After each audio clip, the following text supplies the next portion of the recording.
it's those little things where, again, he would walk through the door, drop his bags, daddy's home, take his phone, Friday night, Shabbat Shalom, throw it in the drunk drawer, and it was just all us.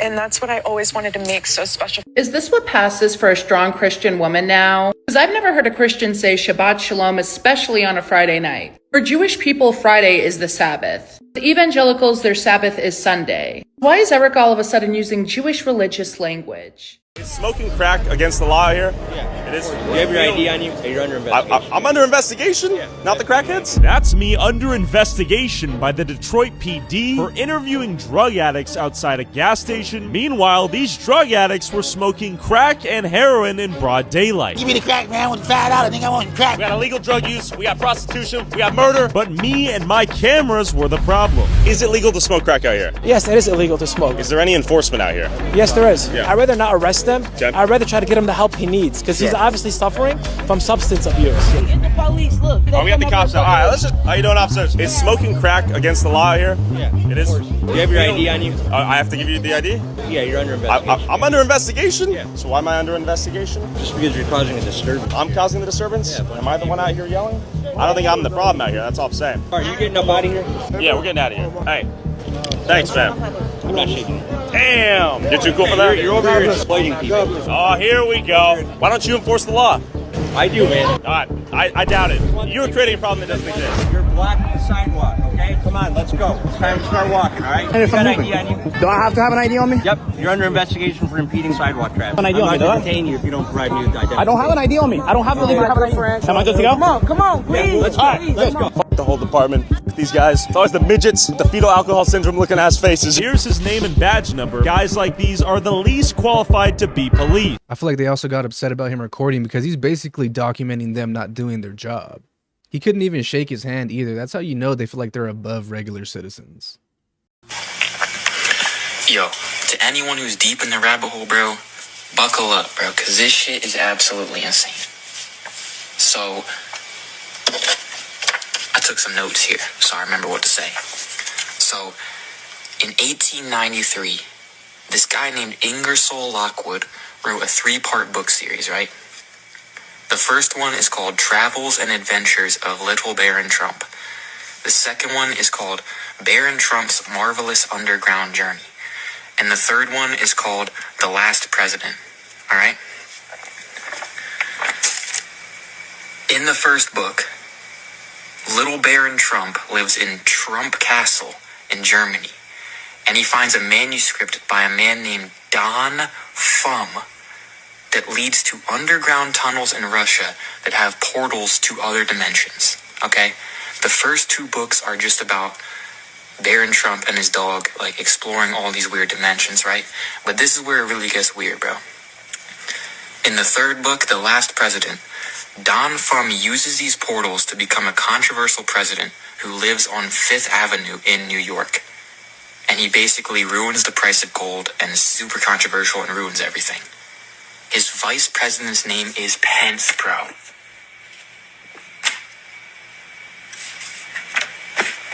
That shit is absolutely crazy, but it gets even crazier, bro. Ingersoll Lockwood lived on the exact same street as Nikola Tesla when he wrote this book series. At the very same time that he was living on this street with Nikola Tesla was claiming that he invented time travel. Like, he deadass was saying, I'm about to make freaking time traveling portals and we're about to do it. And a little bit after, he mysteriously dies in a hotel. And all of his blueprints, all of his inventions are in this hotel when he dies. Guess who gets sent, along with the CIA, to pick up his blueprints? John G. Trump. Trump's literal blood uncle, bruh. Think about it, bro. It gets even deeper, though. Wernher von Braun, Nazi scientist, by the way, founder of NASA, wrote a book called Project Mars in 1953 about a man named Elon who takes everyone to Mars. The founder of NASA. And now Trump and Tesla are working together. They got space and time. Think about it, Fifth Avenue right by Times Square. I'm telling you, dog, this shit is a simulation, bro. I feel like whoever wrote The Simpsons is like this too, where they know something. Like they're a time traveler or something.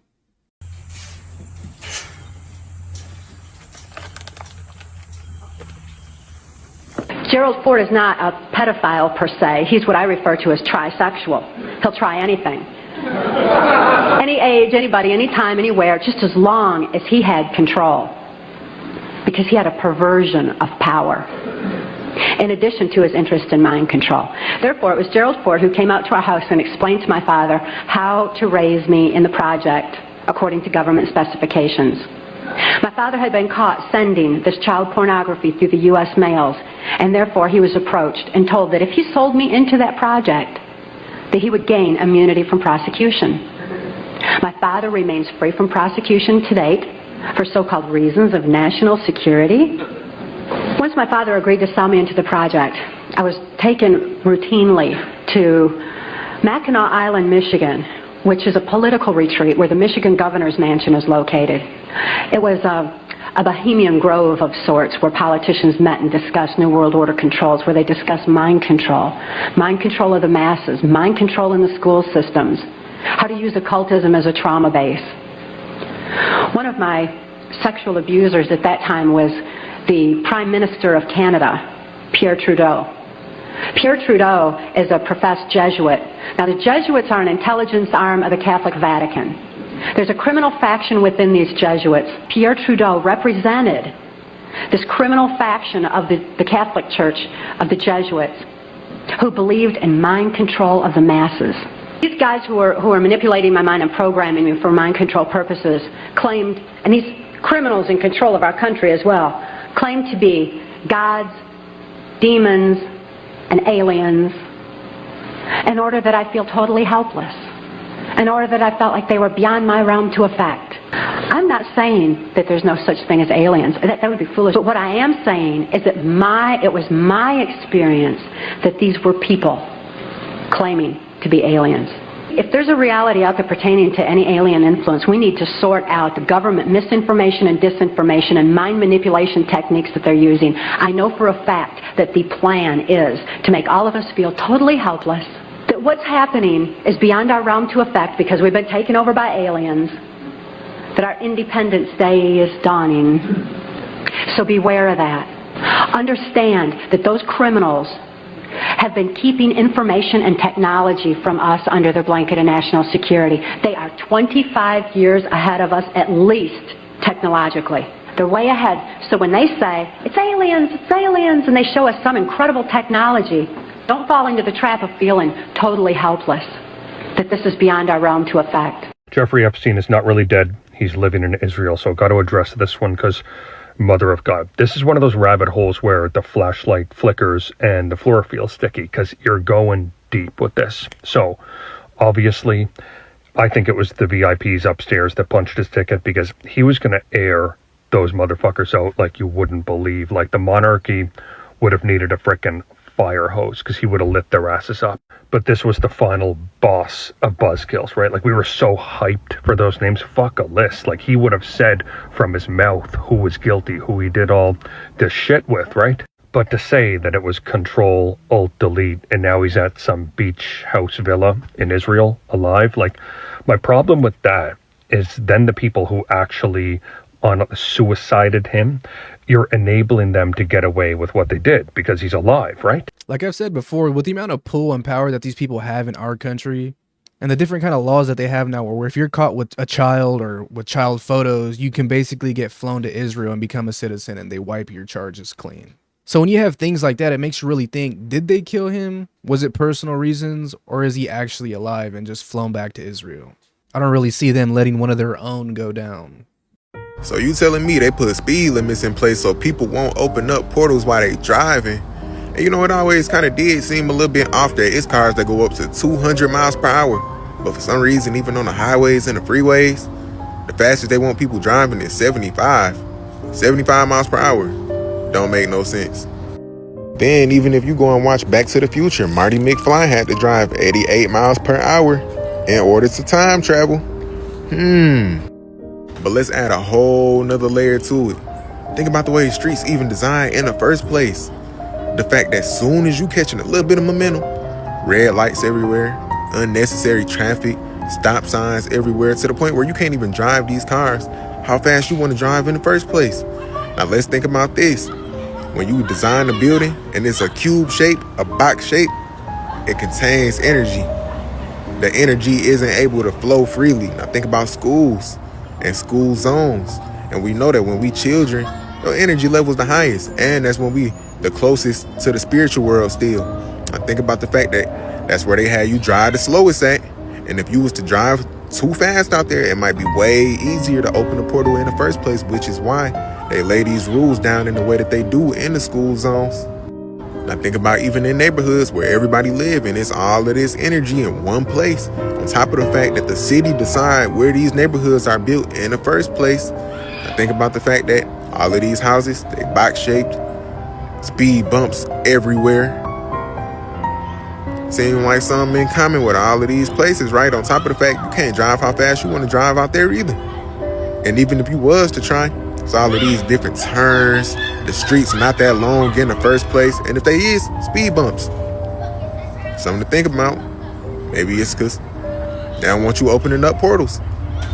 Now we see why certain people be going missing in certain places. And that's not to account for everybody.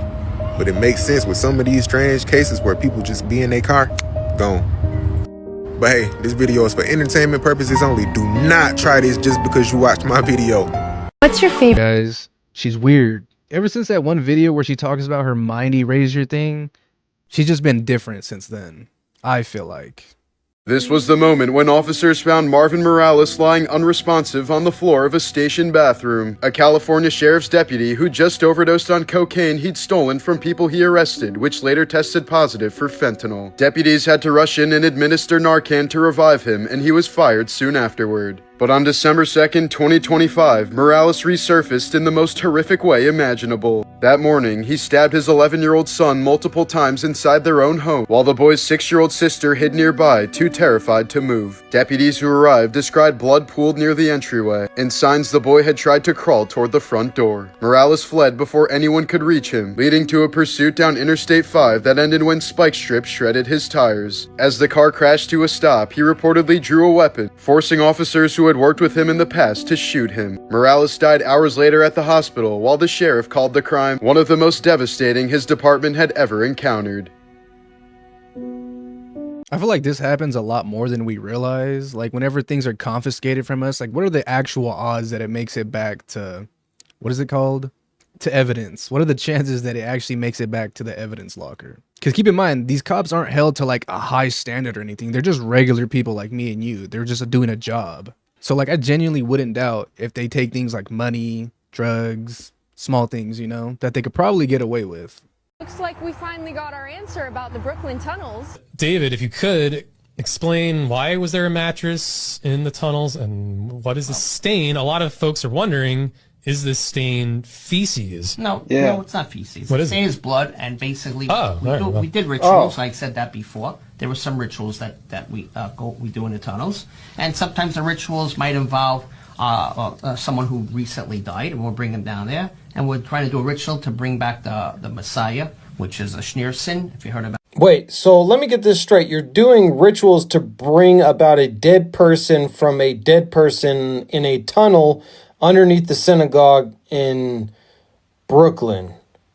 Isn't that Satan? This is London. This is how many mosques are around me. This is what the sign looks like when you get off the train here. These are the advertisements you see. This is what it looks like when kids get out of school. This is what the political candidates look like. This is what it's like walking through the grocery store here. The UK has become unrecognizable, and that is why I traveled thousands of miles to come here, to find out why and how this happened. Did the UK truly fall, and do they want to do this to our country next? The answer to that is yes, they do want to do that to our country. And we're not too far from being next. So Sunny Digital took his kids to exhibit, right? And this is some kind of like pool, ball pit. But when you look at the ball pit, it's just a grown man in a bath. And he said like, whoa, you know? But then there's people saying like, oh, it's not that deep. This is a pure design. It's art. It's for adult and kid. Why is it for kids?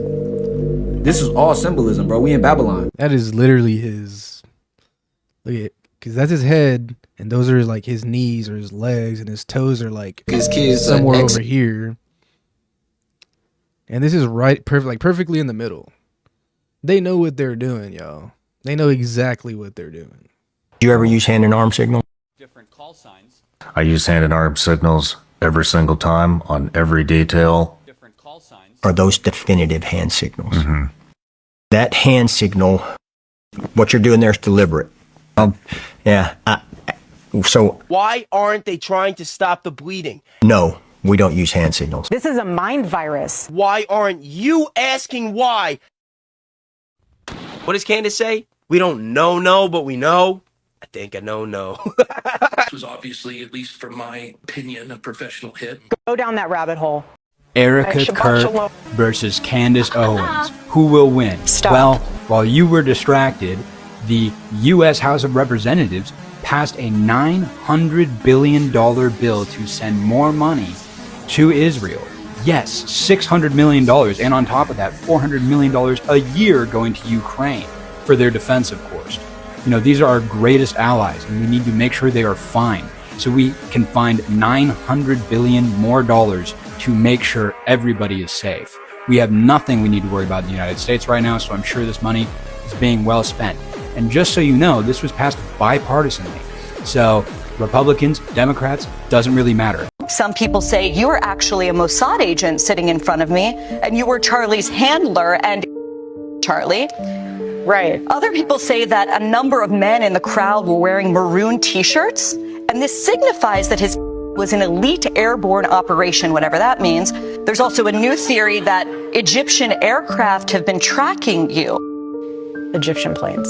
Egyptian planes. Do you believe that Tyler Robinson, your husband? Yes, I do. Saint Olga in the flesh. Why is she so convinced that it was Tyler Robinson? Like, everybody else thinks it was who we think it was, but she's so convinced and dead set that it was him. So a lot of people are seeing this video going around with this House of Representative woman from Kentucky, Sarah Stalker, talking about I actually don't feel good about being white every single fucking day. I think white children need to know that they have privilege and they should feel bad about it. Come to find out that this bitch ain't even really white. She's a fucking Jew. And this is the shit that makes Jews dangerous. Because what they'll fucking do is they will shapeshift into a white person, push anti-white agendas to all the other races, by the way, black people, Latinos, Asians. Oh, look, being white is bad. We have all this privilege, yada, yada, yada. You know, this makes the other races be like, oh yeah, fuck white people. We hate white people. We want to see bad shit happen to them. Come to find out that this bitch ain't even really white. Because when the going actually gets tough for white people, she'll be like, oh wait, I'm actually a Jew, guys. I'm with y'all. I'm a minority. Remember Nazi Germany? And this is how they escape any issues, right? Because you'll have guys like Ben Shapiro too. You ask Ben Shapiro, hey man, where you from, man? What race are you? You're like, oh, well, you think about it, I'm white. You know, some people say I'm Jewish, but I'm white. You see what they'll do? They'll do that shit because they know, oh yeah, I gotta make sure I'm white to push any agendas against white people, but then I'm also Jewish to also protect myself in the fucking homeland. And this is the shit that we're aware of now. They can't get away with this shit anymore. We see it through the fucking games. I haven't met too many white people that hate themselves, so I'm pretty sure the ones that do hate themselves are probably Jewish. A DoorDash delivery woman drops off a bag of food and takes a photo to document the delivery. So far, so good. The food was delivered to homeowner Mark Hardin's front door in Evansville, Indiana. The meal was from Arby's. Then something happened to his wife, Mandy. She started eating and she started coughing and gasping. Next thing I know that she's gagging enough that it's made her throw up. And I come in here and I noticed that there was some type of spray on the bag.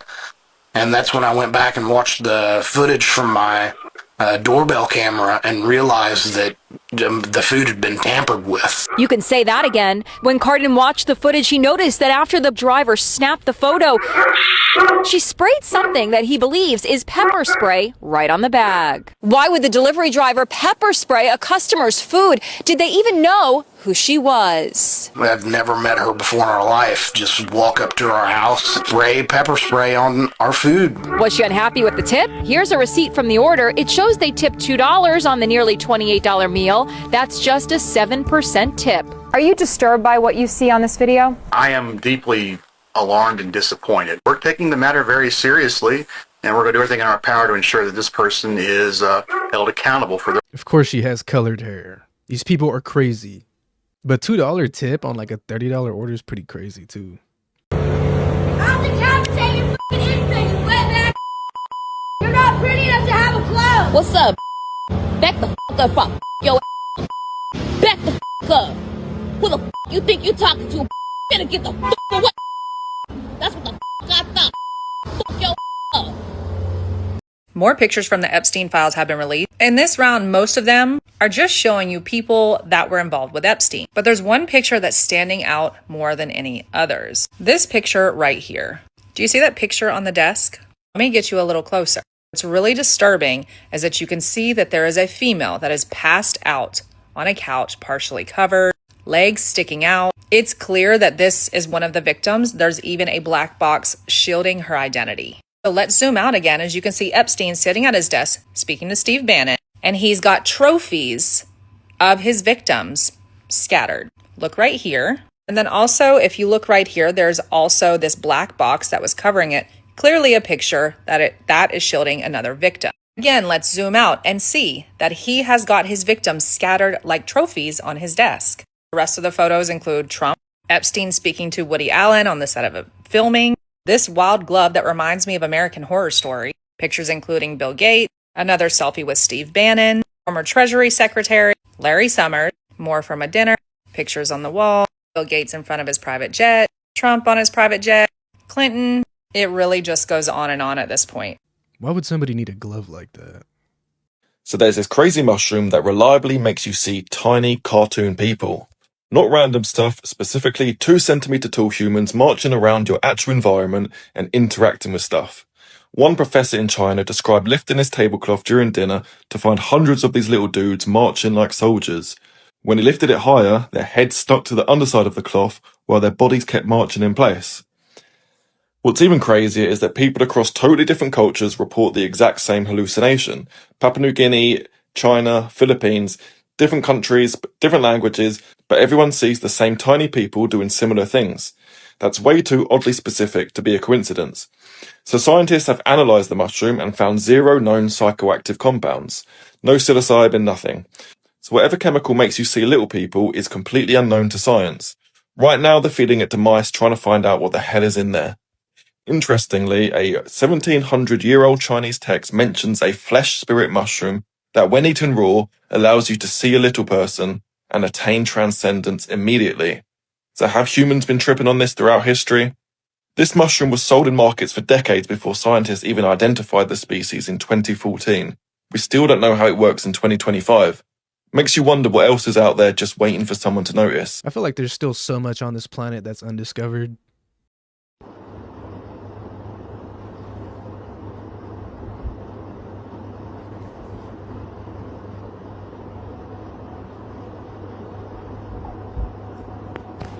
That's so trippy. What? No way. No, they did not just cut that off. No way. It looks like some sort of cloaking device. Theoretically, if I had a couple bodies to dispose of, how many do you think would fit in this freezer? Let me take a look. Okay. This freezer here? Yes, sir. How big are the bodies? Probably about 1'6'1", and the other's probably about 5'9".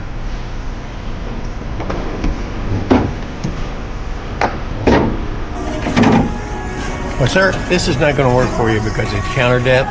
Okay. You're going to have to choose something else. Probably like a chest freezer. Oh, definitely, yeah. About 15 foot, yeah. I might be able to store the heads in here. wrap them up. It's going to be messy.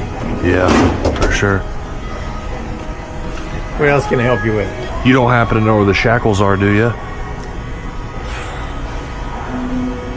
Check hardware, aisle 15. Okay, thank you, sir. You're welcome. Appreciate it. Guys, imagine a planet bigger than Earth with no land in sight, just water and waves from the North Pole all the way to the South Pole. This is actually a real planet called TOI 145-2b. It is a super Earth exoplanet that was discovered back in 2022 that's about 100 light years away from us. Scientists think it may be a water world that is completely covered in this deep ocean. So it's roughly 70% larger than Earth, about 5 times as massive, and it completes an orbit around its red dwarf star about every 11 days. Because of the planet's density and location in the star's habitable zone, where conditions might support life, it makes it a strong candidate for further research in case there is something living there, because they think it's covered in water. But it's just crazy to think about a planet with no land at all that's way bigger than Earth, and the ocean might be like deeper than the Mariana Trench everywhere on this planet, which is crazy. I saw someone talking about if there was alien life that got intelligent on this planet, they may not be able to leave the planet's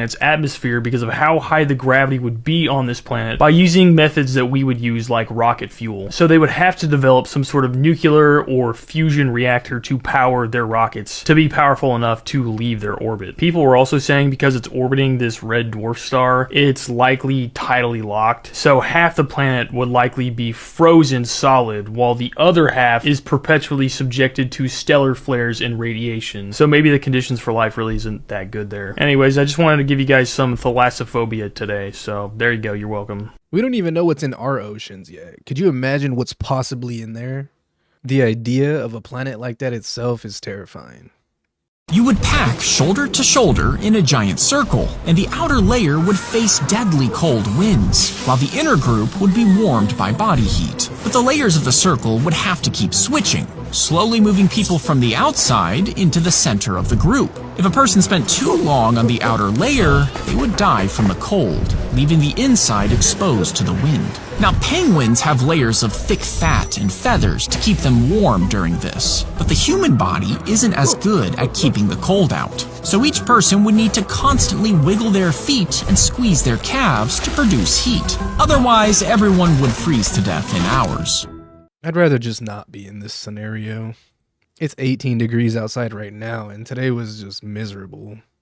This surgery is being performed by one ant on another ant. In a new study, it was observed in Florida carpenter ants that if an ant's leg gets injured, then the other ants identify it and perform treatment-like work on it. If the injury is in the part below the knee, where muscles are fewer, the ants repeatedly trim and clean that area. And this increased the survival chances of the injured ant from approximately 15% to reached up to 70%. But if the injury is in the part above the knee, where muscles are more, they cleanly and precisely amputate that leg, and in such cases survival increased from approximately 20% observed up to 90%. And according to researchers, this is the first time it has been documented that a non-human species has identified an injury and used a medical strategy like systematic limb amputation. Woo! Cleanse! Cleanse!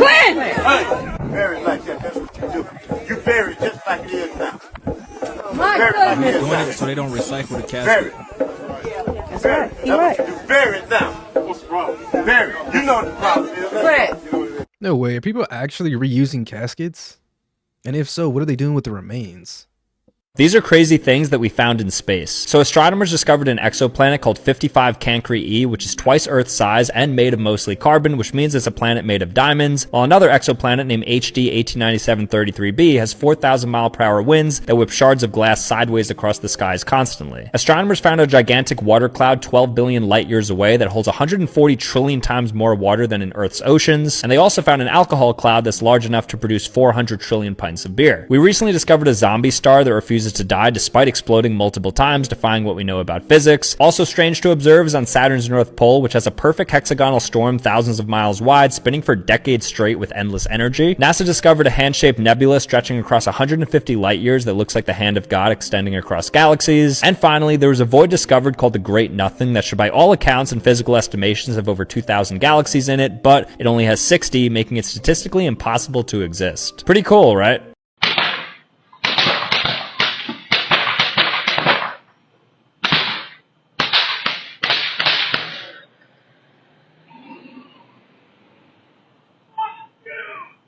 Honestly, at this point, I wouldn't doubt if it was the homeowners that did this to themselves. Let's be real. Alright guys, I'm going to go ahead and end this video right here. If you guys did enjoy this video, let me know by leaving a thumbs up and or subscribing if you guys are new. As always, I appreciate every single one of you guys for hanging out with me, and I'll see you guys in the next one.